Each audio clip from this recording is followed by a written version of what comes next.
Hi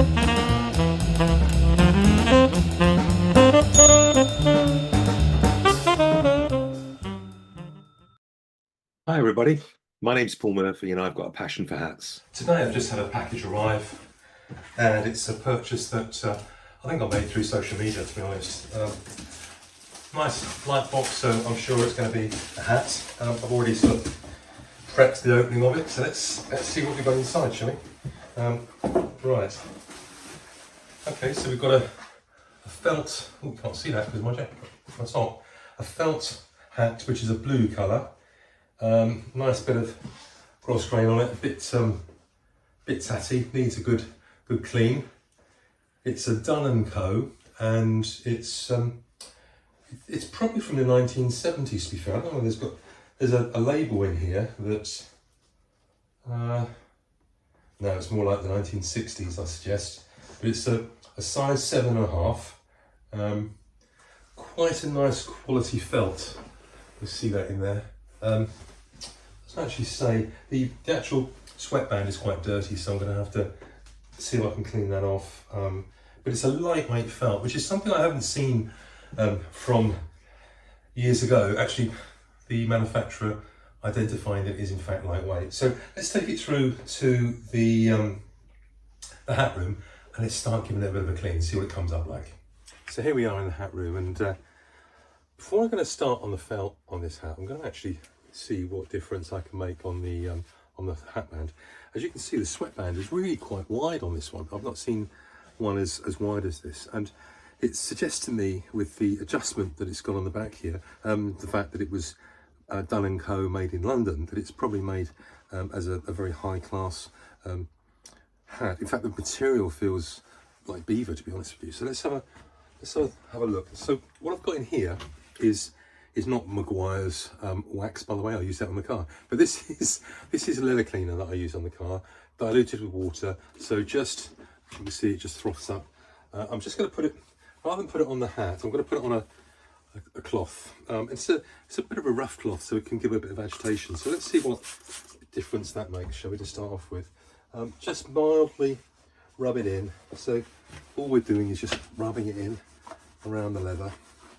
I mean, bear in mind this really hasn't been touched probably in many years. Oh gosh, yeah, I can see. Yeah, we can see that, but that dirt's coming off already. So I'm going to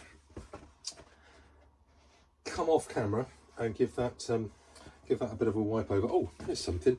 That's something I haven't seen before. It's a label in like that, and that label, I'll read it out for you. It says, "This hat is of special lightweight texture and will be found extremely comfortable in wear." Anything on the back? Nothing on the back there. Yeah. Okay, I'm going to come off and clean this, and then we'll get on with the felt. So I've got quite a lot of the dirt off of the sweatband here. It's still drying out at the moment. So what I would say, if you're doing that onto a hat and the leather's quite brittle, be very careful, because chances are with a hat that's as old as this, it's like 40, 60, 70 years old, you know, the leather might well break. So I usually clean it, let it dry, and then put some leather conditioner in it, and that sort of sorts it out. And actually a couple of layers of leather softener conditioner. Anyway, what I'm going to do now is put this onto the block. Now, this one I'm quite excited about because it's actually my size. I think it might be even on the big size for me, which for a classic hat of this age, is really quite challenging to get hold of. So let's start by having a go with the old tape, as we've done many times before. Now, it's very, in fact, it's the hottest day in the year so far in the UK, and this sticky tape is sticking a good one at the moment, which I guess it's because the actual glue's melted. So just bear with me a moment. I'm sure it will come off. Here we go. Right.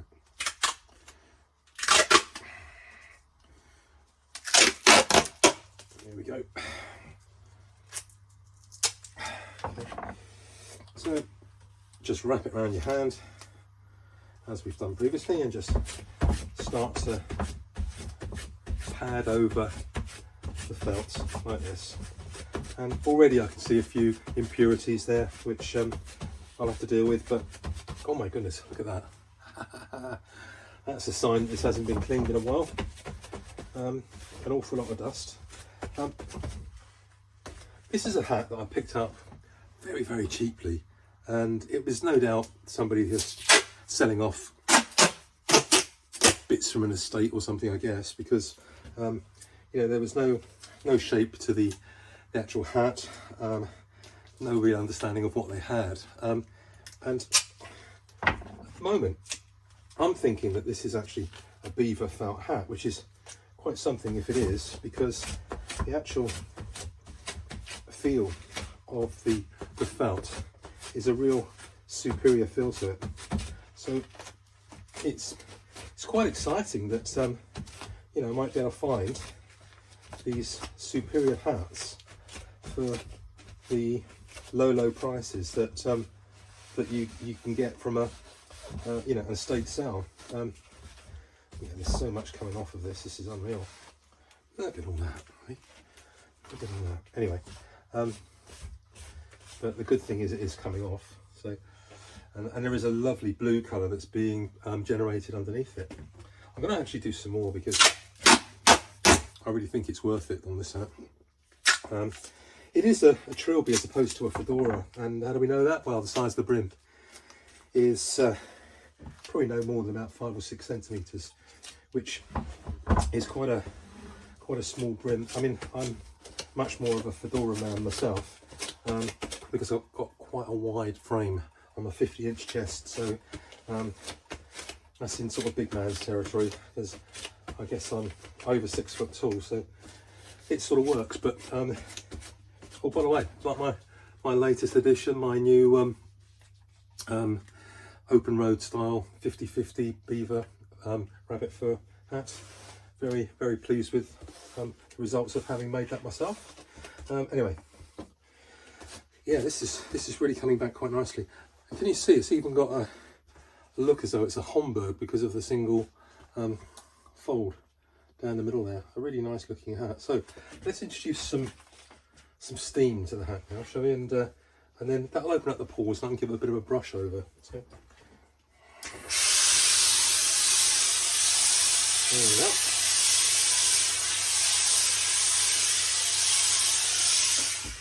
Right, so that's opened up the pores a bit. Let's see if we can get some of this dust out. I mean, dust is something that gets into hats on a daily basis. You've only got to wear them out, and of course they get dirty. But many people forget to actually brush them to get the dust out. And of course, dust inside of fibres, when it sort of vibrates, starts to wear the fibre. So it really is important to spend the time on your hats and look after them. You know, they're quite an investment, especially today. So, oh, dear me, there's a lot of dust coming off of here. I'm just going to open the window. Look at this. Okay. There we go. A bit more on here.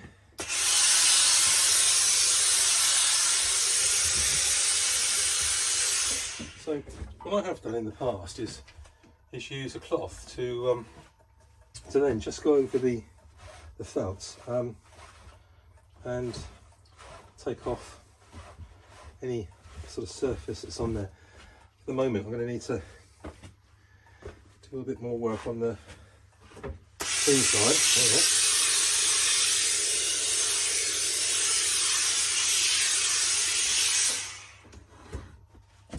Always put some steam on the inside because it does get rid of any smell or odours that's in there.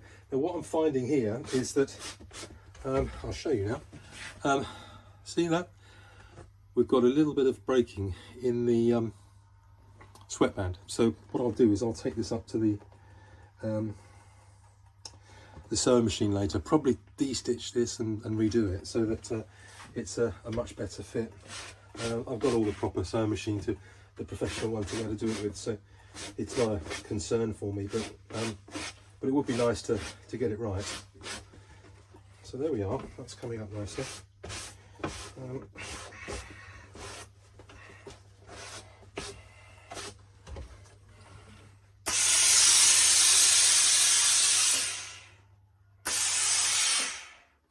Now, on the grosgrain, it's lost a bit of its shape, to be fair. It's very much on the border as to whether or not I'd put new grosgrain on there.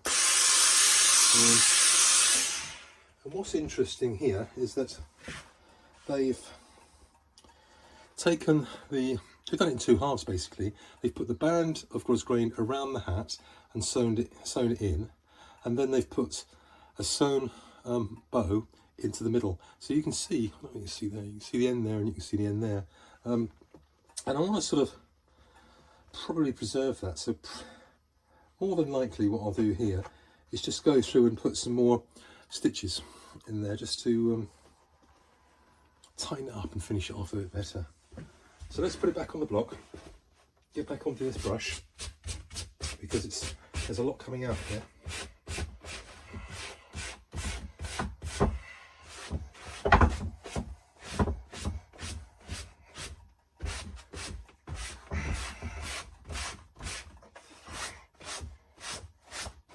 Yeah.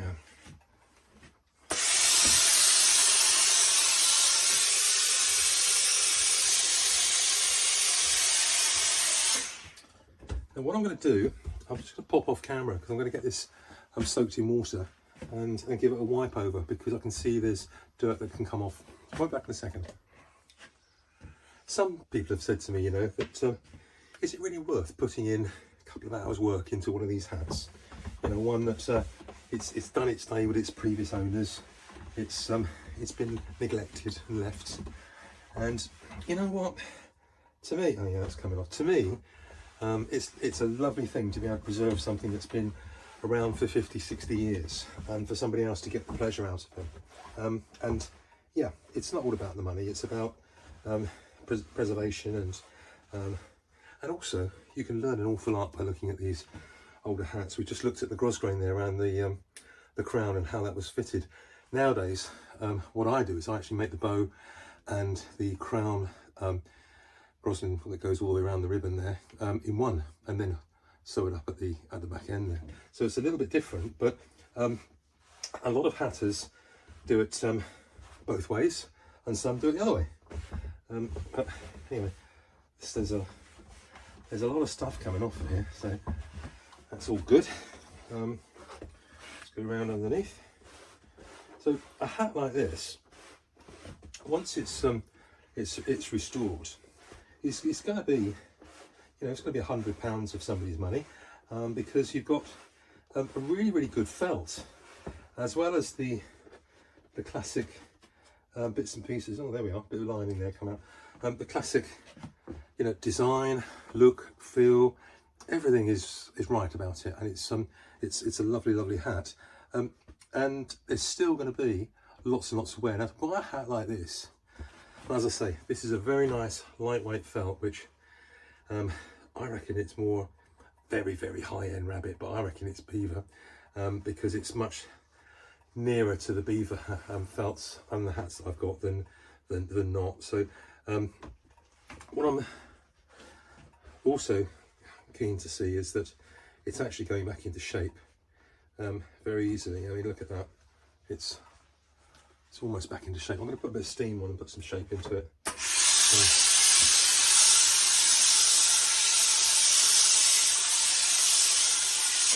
There we are. Now, what I've also noticed is that the pile has started to show. So you've got a situation where no doubt the dirt has come out of the pile, and it's starting to make a difference. Now, I don't know whether you can actually see this on the film there, but there is actually fibres which are now going in the direction that I'm brushing them, which is anti-clockwise, of course. So this all adds up to being a very, very nice quality hat, and the fact that it's going back into shape here quite nicely. You know, I suspect that this was made for Dunn Co by one of the more reputable and upmarket makers of hats. Now, whether that was somebody like Lock&Co or Herbert or something, I'm afraid I won't know. But it is the sort of hat that I've got from both of those makers. And of course, in the time that this was in the marketplace, there were other, you know, medium to high-end makers of hats in and around London. So there would have been others. Oh, that's interesting. There's a round area here where clearly somebody's had a hat pin or something into the hat. So that's a bit of an unusual one. You can't really see it, so it's not going to affect the wearing of it. But there's just a couple of small marks on the hat, which I'll keep working through. But other than that, the actual hat has come up quite well. Look at that now. And the brim is now flipping up and down, which is nice. Actually got a snap to it, which it didn't have when it arrived. And the actual leather sweatband is looking quite good. So I'm going to have to go and do some work in the workshop upstairs and actually sew this back on. But it's a very nice hat that I'm sure will make somebody very happy once I've finished it. Thanks. So here's an update on the Dunn Co hat that I was showing you earlier. I've made the decision actually that where the leather inside is quite delicate, I've not put it on the machine. I've actually stitched it by hand, and then what I've then done is I've cleaned all the leather with isopropanol, and then I've re-dyed it, but only subtly, so that some of the marks that were in there, you can probably still see, have been sort of enhanced. And then I sealed the leather so that it will still be able to give good service. So I've been round and sewn the tips of the bow here that were flapping about a bit in the breeze, and all in all, it's come up as a very nice hat. So let's have a look and see. The dimensions of the hat are that the crown is 10 centimeters and the brim is 5.5 centimeters. So it falls in line with a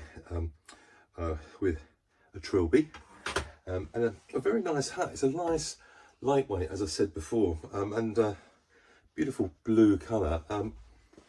Probably from somewhere in the 60s, may even be earlier. I'm not really absolutely certain. Maybe somebody who looks at the video might be able to help me out on this one, but somebody will get a really nice hat in this one. And in fact, I'll show you. It's a size about 60.5, I suppose, almost 61, and that's a little bit too big for me, but I think that's, is that looking here? There we are. I think that looks really quite good.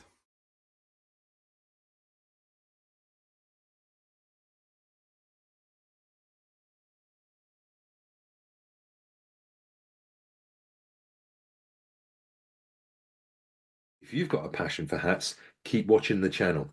Thank you very much. Cheers. Bye.